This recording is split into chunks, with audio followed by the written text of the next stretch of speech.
poem I'm about to tell you is one of my favorites. It's not as ornamental in its language as the fairy cup, nor quite as long, but it brings together some things I very much enjoy, such as the legend of the king in the mountain, or under the hill in this case, and ancient tumuli. So I give you the Sleeping King.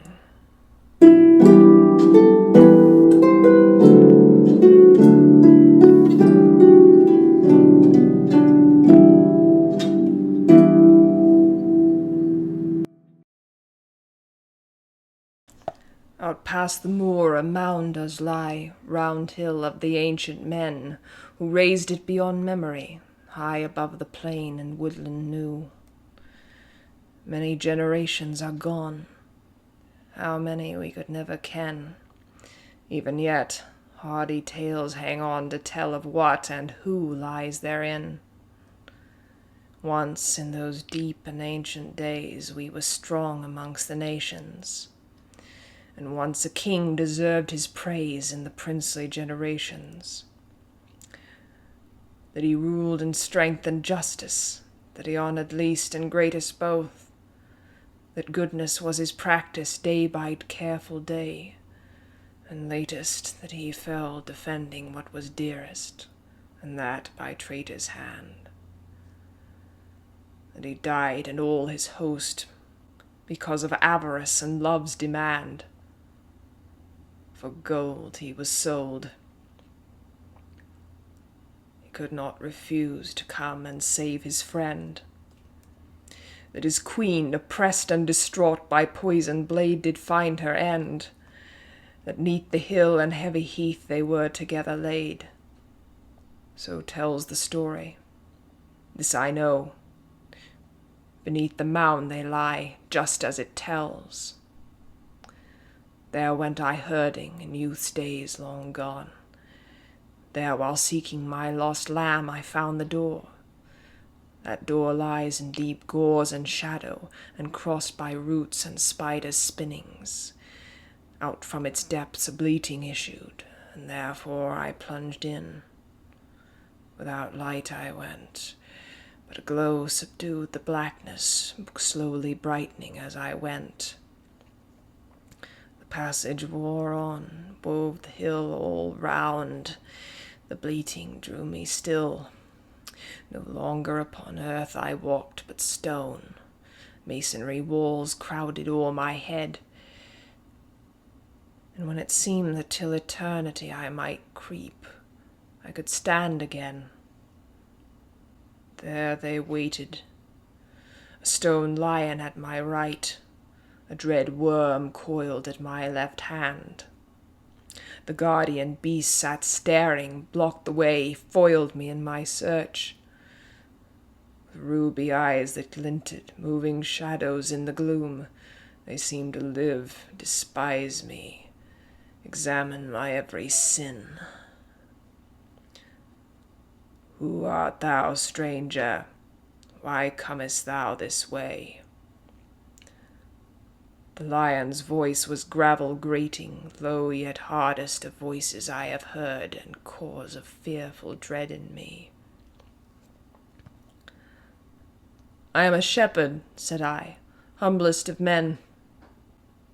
It is to seek a lamb that I come. Only one request have I know not how I dared, that I might find my sheep again. Silent were the beasts. I wondered if I had heard them to begin with. Come, so spake the lion then, come and seek thy lamb, for we well know our master would grant to men their livings. Yet what I doth tell, thou for thy life shouldst hear. From out the chamber take naught but thine own. Destruction to him that harms aught shall come. And leavest thou alone him who sleeps, for his time has not yet come. The sword and the horn leave alone. Return with what was sought, and do not from thy purpose cleave. And I saw then where I stood, saw the bony fragments 'neath my feet. The bones of men they had been, raw shock, that were ground to meal like sleet, save for the odd piece which declared their nature. The stone creatures moved, although their ruby eyes still stared. Between that dreadful pair it proved a door opened. A vast chamber was beyond, was with couches filled, where many figures lay. Further within the bleating again trilled. Sick with mortal dread, I passed those dire guardians with their rending teeth, and amidst the dead's repose intruded. Yet at those lying there I could not but gaze. Never have I seen such corpses, though I many dead have seen. Strange wonder, full of flesh and fair were they. Why, I could not ken. Their noses were not sharpened, their eyes not sunken in, their lustrous hair in order lay against their blooming skin.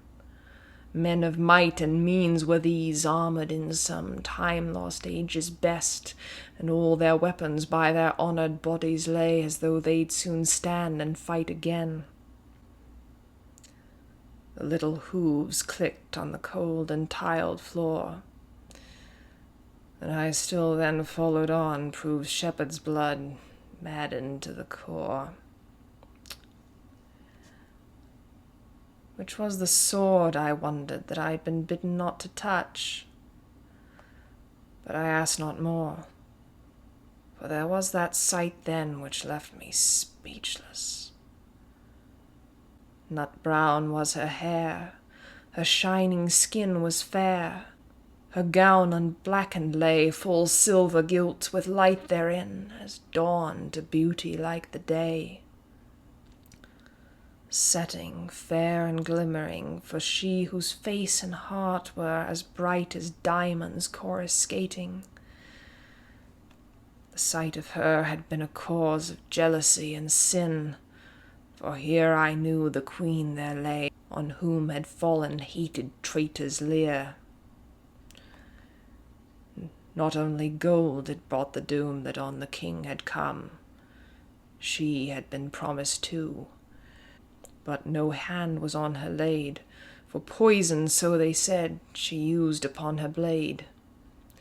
2 years, they said, she slew the foe, and slew herself also by the cutting of her hand. A scar, greenish blue, upon her palm did show. Thinking now, I wonder at its healing. Beyond the queen so wondrous fair that last mortal bed was lying, when from her form mine eyes could tear. On his breast his hands were folded round a golden cross's chain. His breastplate was most finely moulded, of design exceeding plain. His boots were good and warlike, his arms like iron strong. Crown below his feet did lie. It compassed charms of psalms, a style that we still know. Black hair was silvering across his frowning brow. His seemed the face of sorrow. I saw now his loss, and afterwards the shadowed place, that cave of songs where he had lain midst lamentations, laid for long days dying as their hopes were slain. As season ebbed he knew the wrong that on his people then was lain. And it is graven on his face. Still before mine eyes his pain in steady silence borne, and grace surpassing do I see.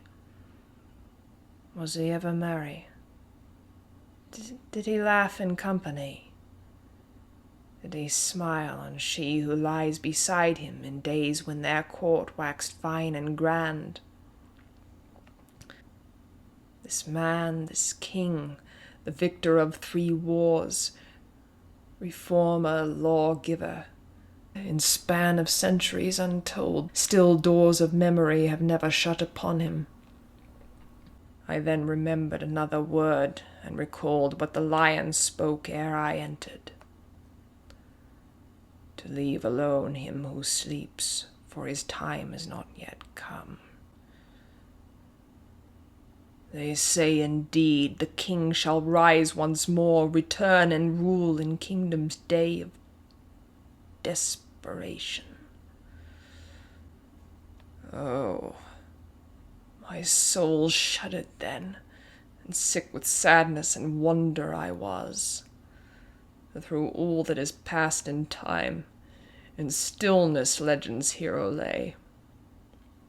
What him who turned back the foeman's whelming tide, by wit and will at Castle New, had laid 10,000 low beside, had made rank fools of them that meant to deceive him, turned on them their pride, might have done against the faint that had been such a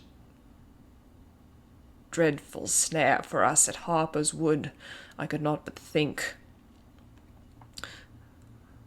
Our war was lost, our hearts laid low, bitter treaties would save little from the foe. Before too much time had gone, they plundered, ravaged, burned, and sometimes returned to settle more than was ceded. What more shall yet be required ere the king's time shall come again? And what of all that came before? Famine, civil strife, frank disdain of neighbour and of foe, and more diminution, ever till we wither.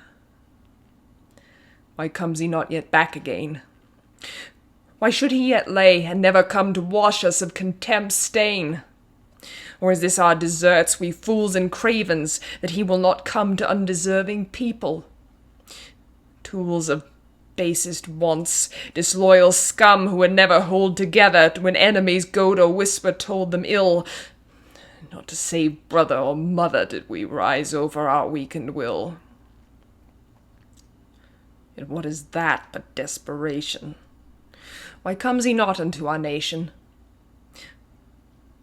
On cat-quiet feet I came nigh him, he who might have held my hopes and dreams. Not so handsome he, yet he had dignity that in time's long streams had his subjects since deserted. Beside him, where I had not seen, a sword there lay. Ruby pommel, ancient grip, blade unending keen, hidden in scabbard that equal could not find, and beside it lay the shining silver horn that no lips had touched in many a day. Of these things I was then to know, I had been warned. A temptation like no other was. Draw the sword, blow the horn, unto his nation king shall come before the morn. Horde of lost hope, every dream of those fallen men whom I had known called me to draw the sword, so God knows, and blow the horn. And yet recalled was I by the bleating, nearby bleating of the creature I'd been seeking. Down I looked then, and by my very foot the lamb with keen, curious eye and tilted head regarded me. I reached down and gathered up my stray, held instead of sword. Yet my comrade's demand lingered, spell not wholly broken. As I set the lamb o'er my neck, the sword hilt still seemed to summon.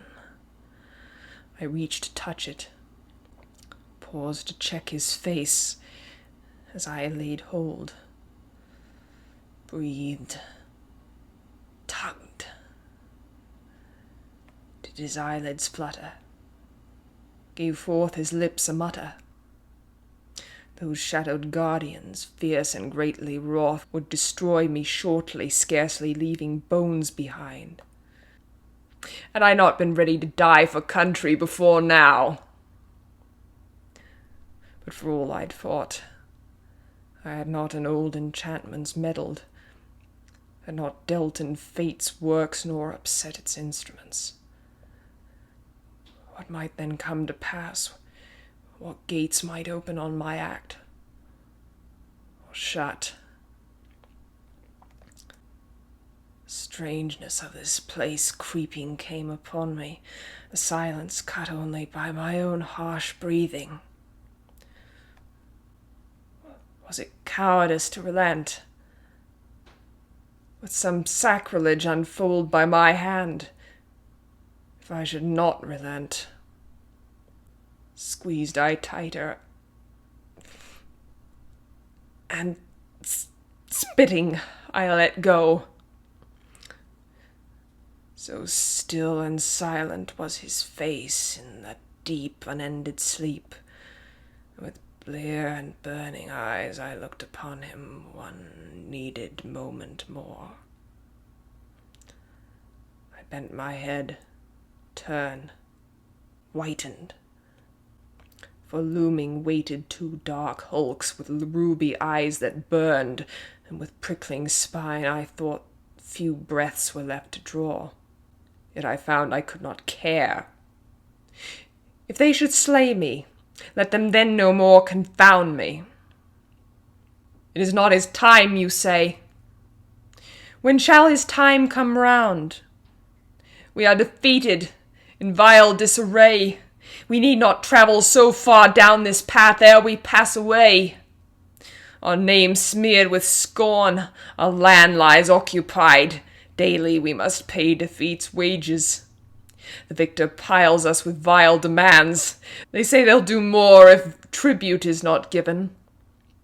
And not yet satisfied, they crow and gloat o'er all they've wrought, and claim that God has sanctified it. So dealt the men of the south with us. To the east more hungry eyes yet lay, and the Sultan's mouth may yet devour what savory scraps remain. Uncounted were our men now dead who lie in unmarked graves, herds taken, scattered, towns burned. Sour have these years been. Our ruler staves off little. Poorly we were led, and no one fears him, and little worse would wilful treason be instead. When, I say, when shall this foul curse be ended? When shall his time come back again? Kill me if you will, but only answer me. Cold, numb felt I in staring into chill and stony faces. Silence crept into my bones. The lion spoke at last in reply. Thou hast stepped upon the razor, yet the stroke does not fall. Hadst thou drawn the sword a whisker further, no statement could have saved thee, nor any word respite could give. For enchantment once broken, restored can never be. In untime would he waken, all fate's strands soon to sever, life and strength wasted and taken from the generation whose doom would then be sure. There in time shall come that most evil deadly gloom, and no more to that nation shall man be born to end the killing winter. True ruin then would come.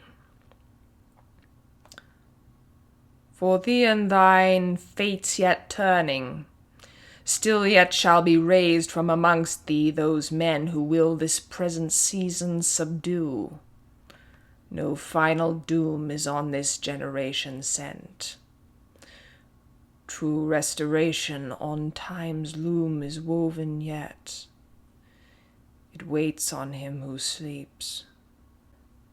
Thou didst not break the spell, yet my word didst not obey. Him who breaks commandment shall know well what he has done. The mark thou shalt bear, shepherd, and go now from out this place. On thy steps cast thou salt, or sorrow from thy path shall sprout. Come no more unto the mound. Death waits thy return. And my hand burned red as any forge's breath. I left them and never returned. On my path and threshold I strewed salt with heavy hand. My sorrow's numbers were great enough. Salves brewed with any herb could not oppose the red mark on my hand. Yet now I tell you, this mark here, where I gripped sword of ancient fame, does show the wire of its wrapping. Deny you what I tell? The promise shall not be scorned. This we will obtain. Our nation shall in gladness dwell, and legend's king come back again. The end. Possibly I should have actually drawn some kind of a sword hilt impression on my hand. Next time, maybe. So, that one is somewhere in between a fairy tale and a Ruritania romance insofar as it's set nowhere in particular. It would, if it were anywhere, it would have to be in Eastern Europe somewhere because of the mention of the Sultan to the east and the heavy implication that it's a Christian kingdom, but in actuality it's firmly grounded in fantasy land. Well, the former soldier tells the story of how he nearly woke up his country's version of King Arthur, or Frederick Barbarossa, or whom you will. It was a good thing, I think, and I'm very fond of it. It flowed particularly well when I was writing it, and if you enjoyed it as much as I enjoy it, please like, share, subscribe, comment, and come back for the next one.